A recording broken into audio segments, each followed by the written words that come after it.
Well, folks, we got a lot to get into in this video here today. A lot of stocks to talk about, a lot of interesting things going on in the market, some very strange things I want to show you. Somebody knows something, let's put it that way, okay? A lot to get into. I hope you guys enjoy this as always. Thanks for being subscribed. Let's jump straight into this, okay? First thing I want to show you here is the Russell 2000 in the past 1 month. The Russell 2000 has climbed almost 7% in the past 1 month, folks, okay, 1 month. Now, the big argument from the bears recently has been, and when I say recently, I really mean over the past couple months here, is, well, you know, Meta's doing good, yeah, Tesla's doing good, Apple's doing good, Microsoft, a few of the other biggest stocks, but you know what, we're not really seeing anything past that, right? And things are starting to change, and they're changing rapidly. And a good view of that is looking at the Russell 2000, which basically, if you're unaware, it's basically a small cap index. So it's looking at smaller market cap companies, okay? That's what the Russell 2000 is versus something like, we could say like the Qs, right? The NASDAQ 100, which is going to look at massive companies. The S&P 500 is going to look at like the 500 biggest market cap companies that are profitable out there, okay? Now, the Russell 2000 has had an awful past 5 years. Even after that, most recent 7% gain, the total gain for the Russell 2000 in the past 5 years is roughly 11%. The index has gone absolutely nowhere. It's been a complete disaster, right? It's basically been a lost half decade for the Russell 2000. And there's a lot of different reasons in regards to that. The main reasons being Rona, how that disrupted these businesses, how that disrupted supply chains. Then super high inflation hit a lot of these businesses harder than it hit other companies, plus massive risk off, plus higher interest rate environment. That's how you get the Russell to basically go nowhere over a 5-year span, okay? And so this is starting to shift. And check out my stocks here today. Something very interesting happened with my personal portfolio today. If I look at stocks I hold, right, guess what my top 2 stocks were today? One was Honest with over a 9% gain here today. The other was Fubo TV, which was over a 6% gain. Both those stocks have been in like risk off mode for basically about 18 to 24 months. No one's wanted any piece of those sorts of companies, right? And although Fubo's been putting up great growth, still no one wants any part of that, right? They're unprofitable small cap stocks. No one's wanted a piece of those since, honestly, early 2021. It's been over 2 years thinking about it now. It's been over 2 years these type of stocks have been out of favor, right? But now all of a sudden they're catching a bid, which shows you that you got to ask yourself a few questions, okay? 2 questions you got to ask yourself. One is, does somebody know something? The second question you got to ask yourself is, does the story add up here, okay? So in regards to does somebody know something, we know CPI is coming out tomorrow, right? Now, based upon what Truflation is showing us, we should come in with something with a 3 in front of it. Truflation numbers were in the 3s and 2s all of last month, okay? All of last month. So I would say we're likely to come in with a 3, and you got to ask yourself, did CPI leak, right? Does somebody know something? Knowing that CPI is coming out tomorrow, is somebody speculating, or does somebody actually know something, right? And sometimes these reports, believe me, they can leak out there, right? And does somebody know something? And the expectation for CPI is at a 4.2% number. So this is what people are expecting tomorrow, 4.2% for the number to come in at. And meanwhile, I think, I don't want to say it's in the bag, but dang, it's looking pretty close. I mean, it should be a 3 something, okay? 3.9, 3.8, 3.7, 3.5. You can guess where you want to guess as far as a 3, but it should be a 3. We shouldn't come in at a 4. And the market is expecting 4 too. So I can tell you, if we come in 3.9, 3.8, 3.7, it's going to be a huge boost for the market. And you got to ask yourself, does somebody see that CPI report before it comes out? I don't know. Could be speculation, or it could be somebody knows something, right? We'll never know the answer to that, okay? But, with all the stuff that goes on technology-wise, it's not rocket science to imagine somebody's potentially got that report. That's all I'll say about that, okay? Now, AI investor sentiment, right? You got to ask yourself, does the story add up in terms of people starting to position and buy these smaller cap stocks? With the Russell up almost 7% in the past 1 month. Well, yeah, the story adds up, because look at how many of these folks that were super bearish on the market are starting to flip over the bullish side. That's what we're starting to get, right? And if you back it up all the way back to late September, early October, over 60% of market participants were expecting the market to go down the next 6 months. They were bearish on the market the next 6 months. We got the opposite of that. And usually whenever the opposite scenario happens, a lot of times people gravitate toward the biggest companies first. because those are seen as like the safer plays, the Apples and the Microsofts and all the mega cap stocks, right? They'll say, okay, I feel a little bit safer buying these stocks first. And as the story becomes, comes together and it's looking a little more bullish and bullish and bullish, then people start venturing out to a lot of the mid caps, start venturing out to more of the small caps, right? And I mean, we went from 27% of market participants bullish to 44% in a matter of a couple weeks.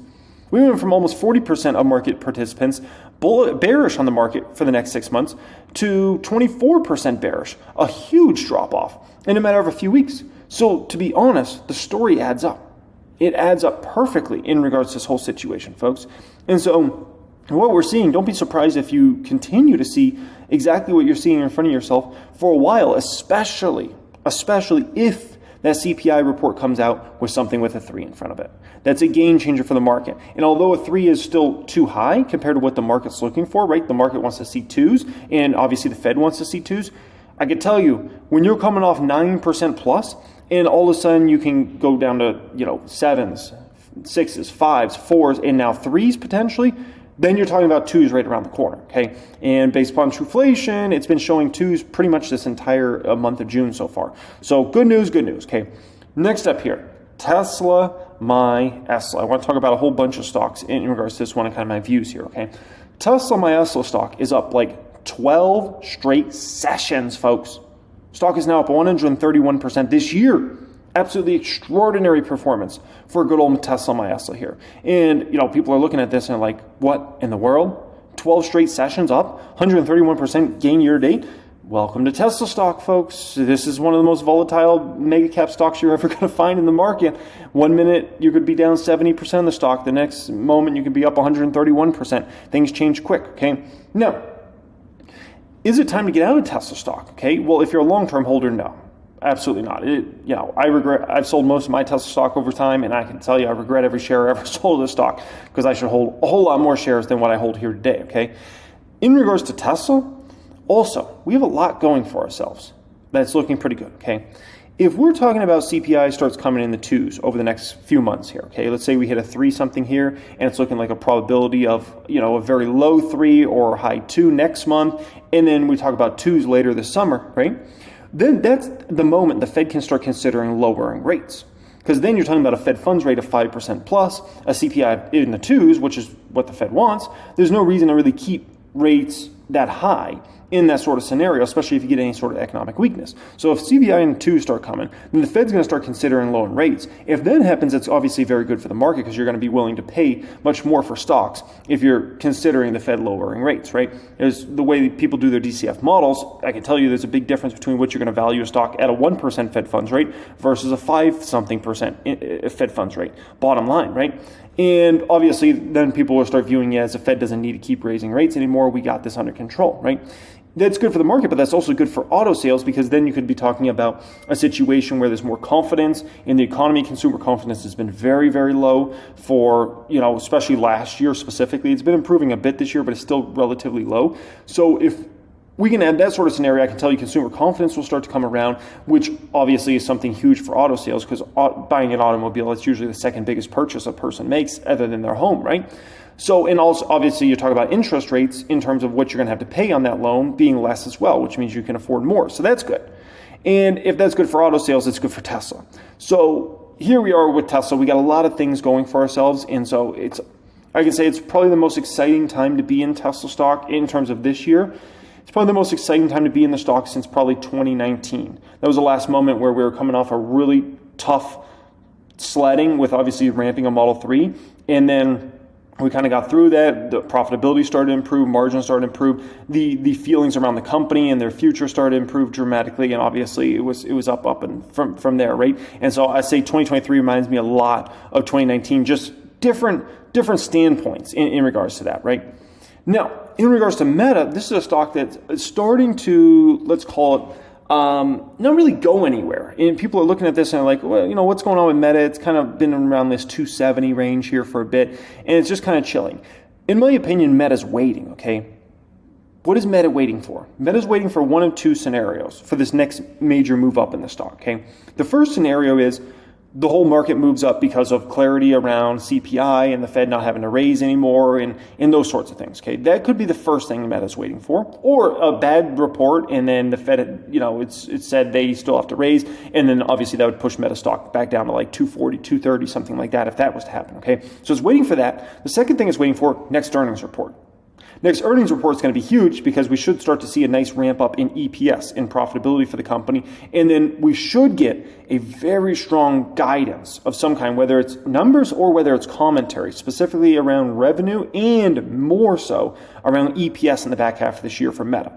So those are the two things this stock's waiting for it to make its next major move in either direction, okay? If I had to guess, I think the next major move will be up rather than down, but we'll see what happens. At the end of the day, whether Meta's at 270 or 230, the stock still is actually a buy. As much as it's climbed, it's crazy that it's still a buy, but bottom line is you look at the valuation metrics on the stock and you look at its future growth, it's still actually a buy here for Meta, okay? Target. So, obviously this stock just gets wrecked and wrecked and wrecked and wrecked and wrecked, okay? Target can't get out of its own way. It's like the stock just goes down and down and down and down. It's like people are looking at it like, oh my gosh, okay? This is since mid-November. Mid-November, the stock's down about 30%. Now, look at the market since mid-November. Look at Meta, NVIDIA, look at all these large cap companies, right? Tesla, you can go through the whole list of them. And then you look at Target down almost 30% since mid-November, and it's like, what is going on here, okay? So in my opinion, in regards to Target, okay, here's what I'll say, whether the stock's a buy. I would say it's a pretty safe buy now at this point in time. It's a very fair valuation on the stock. We're trading about 15 times this year's numbers, about 12 and a half times next year's numbers. Very fair valuation. I can tell you if they do miss the next earnings period in terms of miss EPS for whatever reason, if that even happens, I can tell you a lot's already been priced into the stock with how big it's moved down already, okay? And so my 2 cents on this one, it's a fair buy. It's not the most attractive opportunity in the world in terms of risk reward, in terms of like, wow, it's got some crazy upside. I'm going to double up my money, triple up my money. Wouldn't say that. But in terms of, are you likely to make 20% on the stock over the next 12 months or lose 20% on the stock over the next 12 months? I would definitely err toward the side of making 20% on the stock over the next 12 months versus the opposite, okay? So I got to say I like Target here, very fair valuation. If the stock drops more, let's say it drops down to 110, 108, something like that, then that's really like a load the boat situation. That could even be potentially some leaps, some calls. The best case scenario would be if Target really continued lower. Gosh, at some point in time, I would have to even consider like 2026 calls, which would come out in like September, which, is a little risky, but gosh, it's you push down the valuation enough. Gosh, you have to consider some of these things, right? Volatility, the VIX. Something extraordinary is going on here. The market had a good day today. Didn't blast higher, but it was a good day for stocks. So I hope you made money out there today. It should have definitely been a money maker. The VIX was up 8.5% here today, folks. 8.5%. It's a huge move for the VIX. And usually you think about the VIX, you think, okay, the VIX is going to blast higher if there's major downside in the market's crashing, market has a big, huge down day, people are loading up on put options and short selling, you got just a crazy amount of volatility, a lot of people are cashing out shares. Yeah, sure. That's usually what you think about when you think about the VIX going higher and higher. And then today we had a very solid green day out there and the VIX moves up 8.5%. So what's going on here with the VIX? Let me show you something very interesting, okay? So, from November 2020 through January 2021, the VIX moved up substantially. The VIX went from about 20 to a 33 plus going into January, okay? So it was this massive move up in the VIX during that time. Now, it's being such a huge move in the VIX like that, that's well over a 50% plus move. It was like a 60, 70% type move from where it was in kind of like, let's call it late-ish October through the beginning of January there, okay? It's huge. That's a massive move for the VIX. So you would think like the market had to have gone down during that time period. Well, I'm going to show you something that maybe says something a little different, okay? This is the last 9 weeks of 2020. In the last 9 weeks of 2020, the Russell 2000 went up nearly 36%, the NASDAQ went up 23%, and the S&P 500 went up about 17% in the last 9 weeks of 2020. It's phenomenal, right? That That was like our last kind of like blow off the top scenario, and then it started to get bad from there, essentially. Okay, because after that, then basically starting about February 2021, small cap stocks started falling, more speculative stocks started falling, right? And from there, it was the mid caps. Then at the end of 2021, we started the large cap fall. Then throughout 2022, it was almost everything in the market other than maybe oil and gas stocks and the safety stocks were falling. And so it was just vicious. So the fact is, you can see the VIX spike, and you can see the market going up and up and up and up in a huge way if you get a massive move up. And so I have actually been thinking about this a lot recently because I've seen a lot of market participants. It's expensive if you want to buy VIX calls. I can tell you it's extremely expensive. And so I'm seeing this, I'm like, what are people seeing here? I'm like, or is everybody convinced the market's going to crash? Because that's what you usually think about. VIX spiking, the market's going to crash, right? And I'm like, why are these VIX calls so damn expensive? It's out of control. The premium you have to pay is ridiculous for these VIX calls right now. And I'm like, clearly somebody sees something brewing here that's going to spike this VIX massive. And so I keep thinking about like the negative side, right? Like, could something bad happen here? Or, something black swan event out of nowhere? Is something bad going to happen in the economy that all of a sudden gets announced? I'm trying to run through all these negative scenarios. But the one thing I hadn't really thought of until today is, maybe they're playing all these VIX calls because they're expecting a epic move up in the indexes over the next few months here. Specifically, Russell stocks and a lot of these stocks that have been laggers catching up to the market and catching up to a lot of these big guys that are performing great. I hadn't even really considered that until today. And now I'm like, maybe this story is starting to pay attention. So do keep in mind, folks, that if this market starts really rolling in a major way, just keep in mind that VIX could roll right alongside it, okay? It doesn't always have to be down when it comes to the VIX, okay? Now, I got an interesting text message actually from a friend this weekend, and he sent me over this tweet, and somebody had tweeted out like, I'm starting to hear people talk about Lambos again. And basically that's just like a saying of like retail's doing great, making so much money that they're trying to figure out like what's their next car they're going to buy. They're going to buy a new Lamborghini or Ferrari or Maserati maybe not Maserati, okay? What's that? McLaren, okay? When you have a Plaid, you don't even think about these other cars, okay? You don't even think about these other cars because geez, you already got the king of the hill. I mean, we already are the fastest. Why are we going to get something that's lower? It doesn't make sense, okay? So, in all seriousness, that was a tweet that somebody sent out there. And I was thinking, I was like, is that really talk? I haven't heard anybody talking about no damn Lambos. This is no 2021, okay? This is no 2021 when everybody's trying to figure out where's the next Lambo they're going to buy. Here's my thing, okay? And here's kind of my thinking, right? First off, most retail folks are long gone out of the market. They're not here. We know that factually. Secondly, those of us that have made it through this mess, we're still in recovery. We're still in recovery mode. The public count is still not even back to an all-time high. The all-time high for the public count is just over $2 million. So we got another $300,000 plus here to go until we're just back to where we used to be in the 2021 highs, right?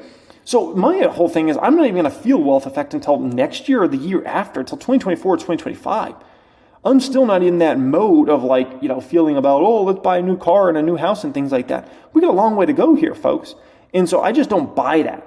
I don't buy that at all about the whole Lambo thing and the market's just feeling so great that everybody's going to go buy a new Lambo or something like that. We're still recovering, folks. We're still making it back. When we start breaking through new high after new high after new high, that's when the wealth effect starts hitting.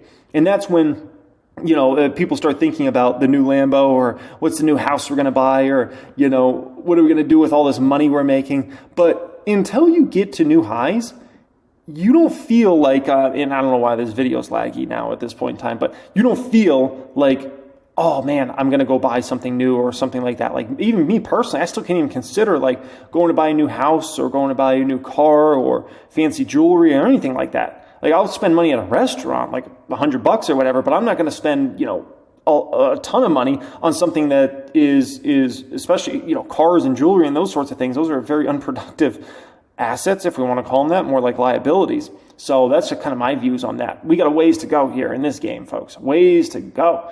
Talk to me in a few years. That would be a different scenario, but not right now, okay? Not right now. We're focused on the mission right now. We're focused on making the money. We're worried about spending the money down the road. But right now, we're focused on making the money. I appreciate everybody joining me as always. I got a free workshop for you guys that's going to be pinned comment down there. That's investing in 2023 and beyond. Some great tips for you if you make less than $100,000 a year or more than $100,000 a year. I have 2 separate ones for you guys.